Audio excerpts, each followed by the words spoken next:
Hey, what's up, guys? Houston here. Look, if you're trying to get a 850 credit score, basically a perfect credit score, the reality is that you don't need a perfect credit score in order to get the maximum amount of funding. All right. However, there are three types of perfect credit score files. Okay. And then there's only one that the banks actually like. All right. And so let me explain what I'm saying. All right. So when you're trying to get a 800 perfect credit score, you have a thin credit file, you have a subprime credit file, then you have a perfect credit file. All right. And I'm going to break down in terms of which one. This is the one that the banks like, and I'll break down how is it made up. All right. So let's talk about the thin credit profile. So with the thin credit profile, you can have just an AU, okay?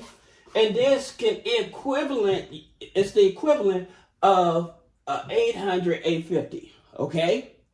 Now, when you have a thin credit file, a lot of the lenders will not want to work with you, okay? And so the reason is because there's no real credit history, all right? And so since there's no real credit history, there's nothing there. Now, some people, they may even add on a credit builder, right? So they may add on a credit builder. Now, adding on a credit builder, your file is still too thin, okay?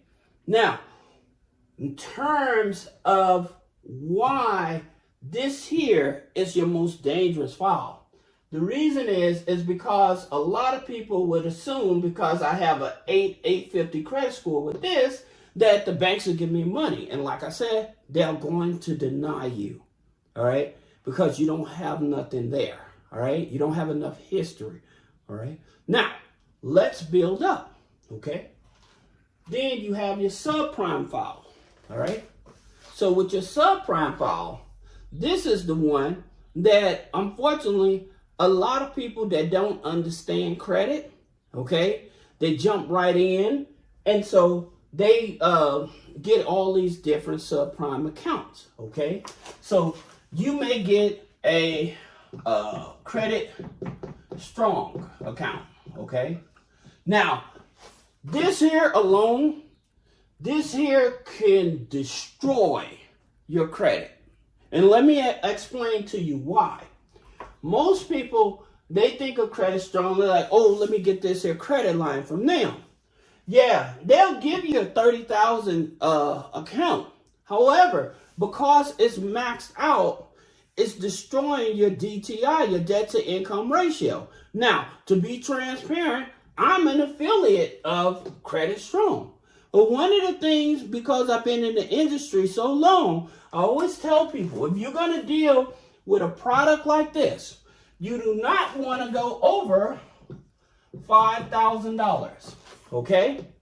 Don't do 10, don't do 15, 20, 30.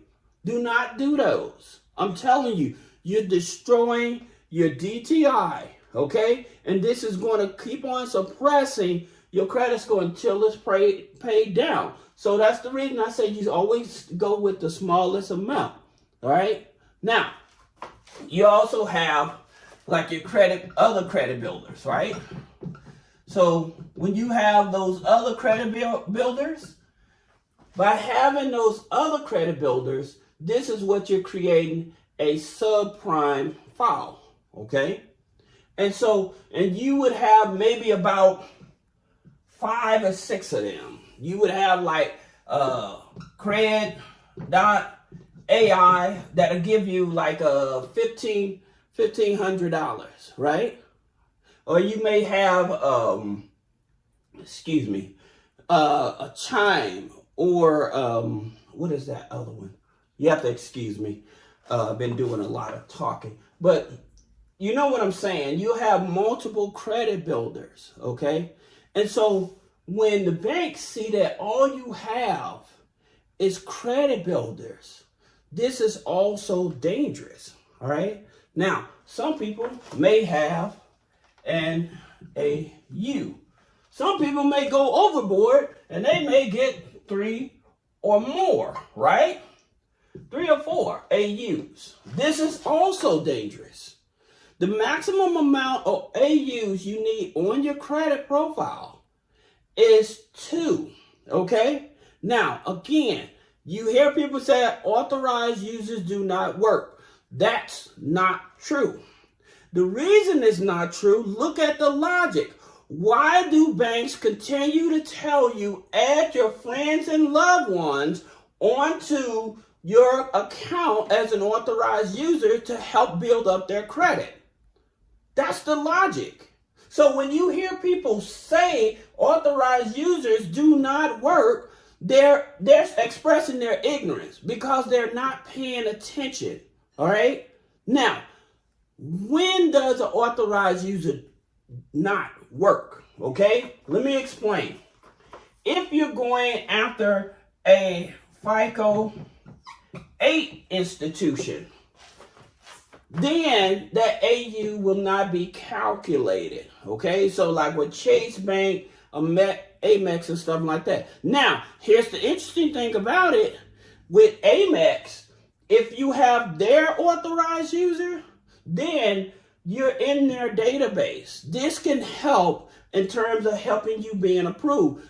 I only want you to understand with their own. So if it's the own institution, financial institution's authorized user, then it's calculated. If it's from another institution, it will not be calculated, okay? I'm just telling you because a lot of people tell, well, authorized users don't work. And I know that's not true because I've been in this game over 2 decades. So I know what works, all right? Now, that being said, this will give you an 850 credit profile, all right?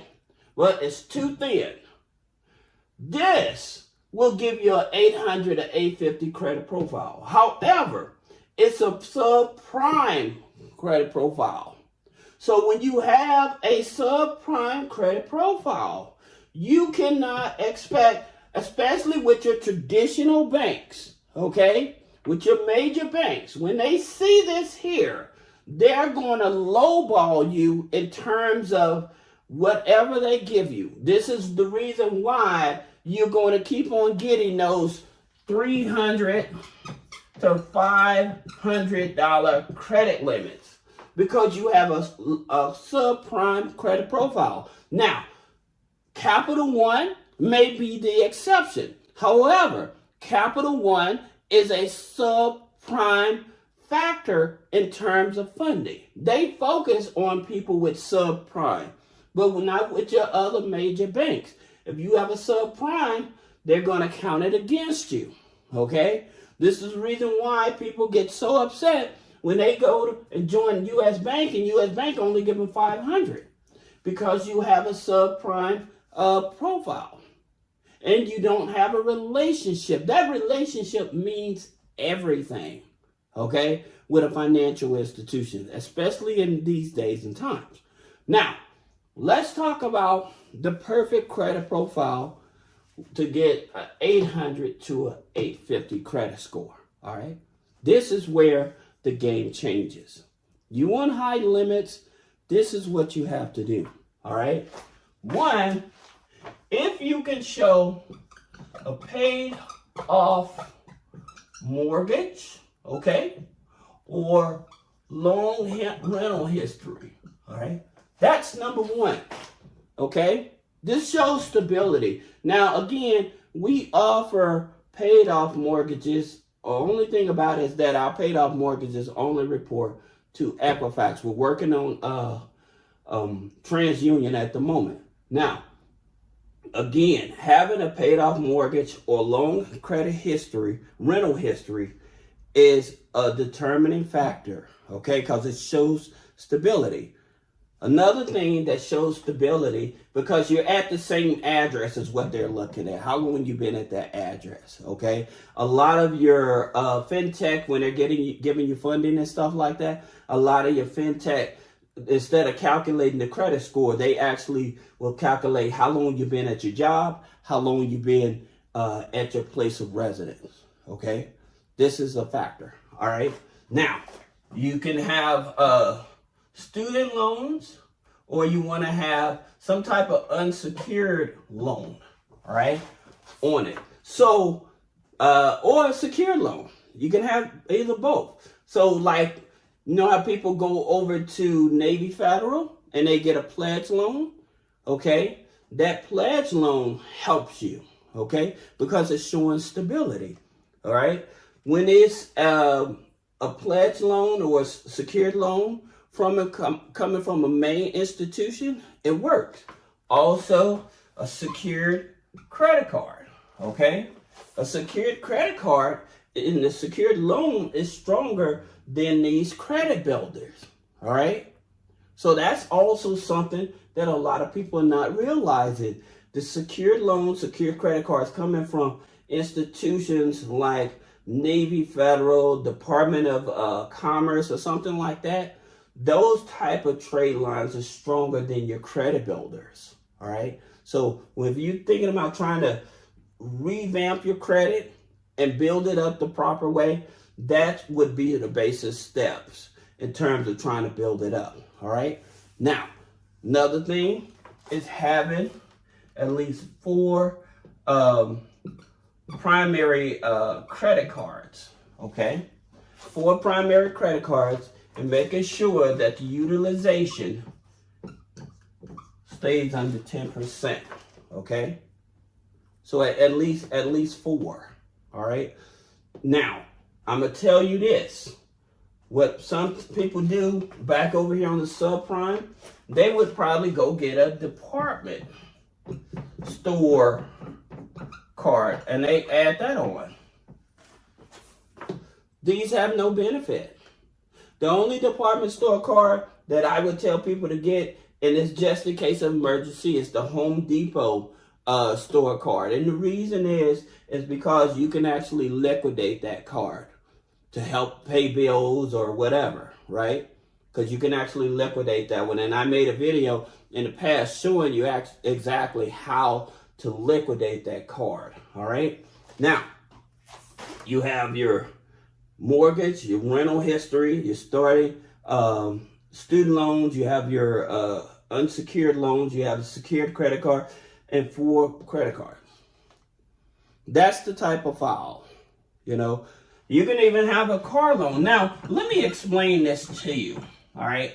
Because people get this here really confused. When you have a car loan on your credit file, okay, and you don't have any other loan on your credit profile, or even you pay off your mortgage and you don't have any other loan on your credit profile, and you have this car loan and you done paid this off, it's going to drop your score up to 40 points. And it's going to do that, and it'll probably stay there for maybe about 60 days. And long as you keep on making payments, on-time payments, keep your utilization, you'll see your credit score go back up. But once you pay this here car loan off, and you don't have any other loans on your credit profile, this is actually going to drop your credit score, okay? That's how the game is played. So you have to make sure that if you're going to pay the card off, you make sure that you have some kind of other loan, even if it's a line of credit. As a matter of fact, I would prefer you have a line of credit, okay? Because with the line of credit, you can use it and pay it back, and you don't have to keep on reapplying for it. It's just like a revolving credit card, okay? So yes, you can use your credit cards like a line of credit, but having a separate line of credit is better, all right? So that's something that a lot of people are not aware of. So I hope this video helps you. Again, I ask you to subscribe to the channel, hit that bell. If you have any get any value from this, put a comment below. If you need to get in contact with me, click the link in the description, schedule a one-on-one consultation. Thank you.